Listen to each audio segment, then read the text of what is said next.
Hey guys, welcome back to Genealogy and Chronology. If you like to learn about genealogies of people and characters with a bit of history, consider subscribing. 2 weeks back we discussed about Royal House of Arnor and Arthedain, which was the senior house of High King Elendil. Today, we will be looking at the junior house of High King Elendil, which ruled over Gondor for over 2000 years, and this house descended from Isildur's younger brother Anarion. In our last video, we discussed how Elendil and his sons established the kingdoms of Arnor and Gondor after the fall of Numenor. Gondor was established by Isildur and his younger brother Anarion in 3320 of Second Age. The brothers jointly ruled Gondor as kings while their father Elendil was given the title of High King of both Arnor and Gondor. From year 3320 of Second Age till 3440 of Second Age, that is for about 120 years, Gondor had 3 kings ruling it simultaneously from the same house.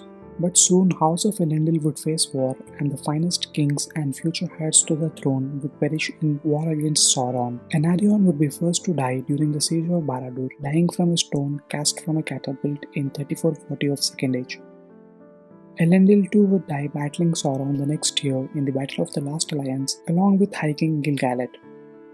Hence Isildur became High King of both Arnor and Gondor in 3441 of Second Age. Isildur would assign his nephew Menelil, son of Anarion, to look after the affairs of Gondor. In the second year of Third Age, Isildur along with his 3 elder sons, future heirs to his 2 kingdoms, would ride to Rivendell to seek the counsel of Lord Elrond of what should be done of the One Ring. High King Isildur and his 3 elder sons would perish in the disaster of Gladden Fields, where the king's escort was ambushed and overrun by orcs. The title of High King would be passed on to Valendil, youngest son of Isildur, who took over his father as High King of Arnor.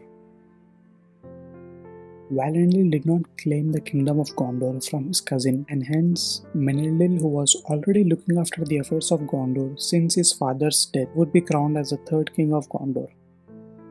For the initial 8 centuries, Arnor and Gondor would slowly prosper. Gondor prospered steadily and the kingship would pass from father to son for another 10 generations.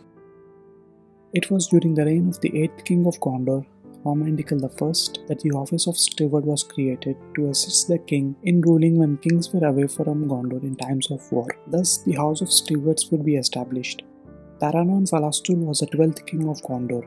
His reign marks the beginning of the Golden Age of Gondor. He was among the most famous kings and is known to be the first of the Ship Kings. He married Beruthiel of Umbar, who was of Black Númenórean descent. It is unknown if she was a princess of Umbar or her father held the title of King of Umbar at any point. Nonetheless, this marriage was only ceremonial in an attempt to reduce the hostilities between Gondor and Umbar. Moreover, the king and queen had no love for each other, and Falastur would even go on to exile his wife from his kingdom in the later years. Hence, Falastur died childless and he was succeeded by his nephew Eärnil I as the 13th king of Gondor.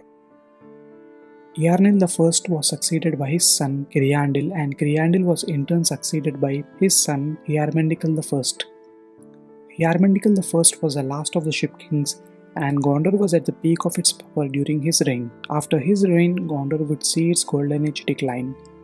The line of kings had continued from father to son from Eärnil I for 4 generations before Gondor had a second childless king, Narmasil I, 17th king of Gondor. Narmasil was succeeded by his brother, whose rule was very brief due to his old age. He was followed by his elder son, Romandikal II. Romandikal II was also one of the greatest kings of Gondor, and it was him who commissioned the construction of Argonath, 2 giant statues of brothers Isildur and Anarion, who were the founding kings of Gondor. Argonath marked the boundary of Gondor to the north during its peak.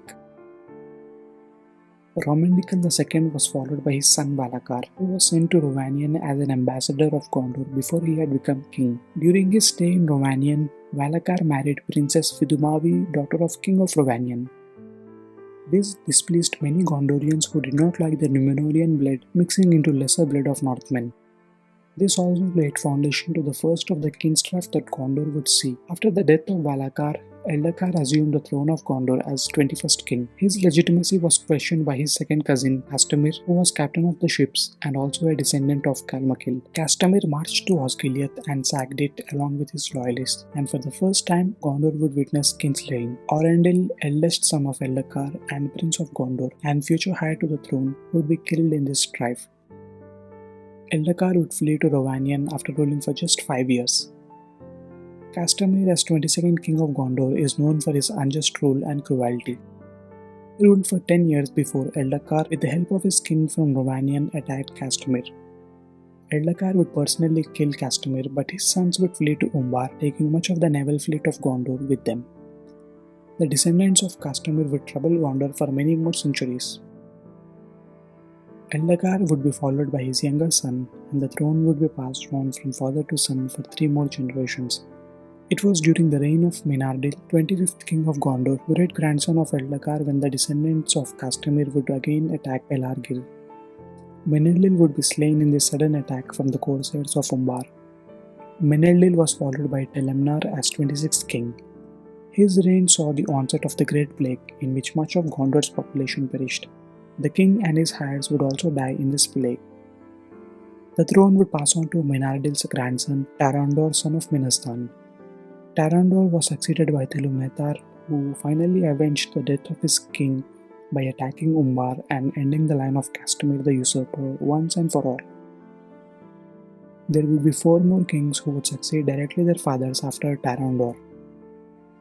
It was Ondahur, 31st king of Gondor, who renewed the friendship with Arthedain, remnant and successor state of the northern kingdom of Arnor. Ondahur would wed his daughter, Princess Firiel, to Arvedu, prince of Arthedain. Arvedu would be the last king that northern kingdom would have for another 1000 years. Arvedu claimed the throne of Gondor upon the death of Ondahur and his 2 sons in battle, but the throne was passed on to third cousin of Firiel, Eärnil II, who was also the general of the army, who recently had defeated Haradrim. Minotaur, nephew of Ondahur, would have been crowned the 32nd king of Gondor, but he too died in the same battle in which Ondahur and his sons perished.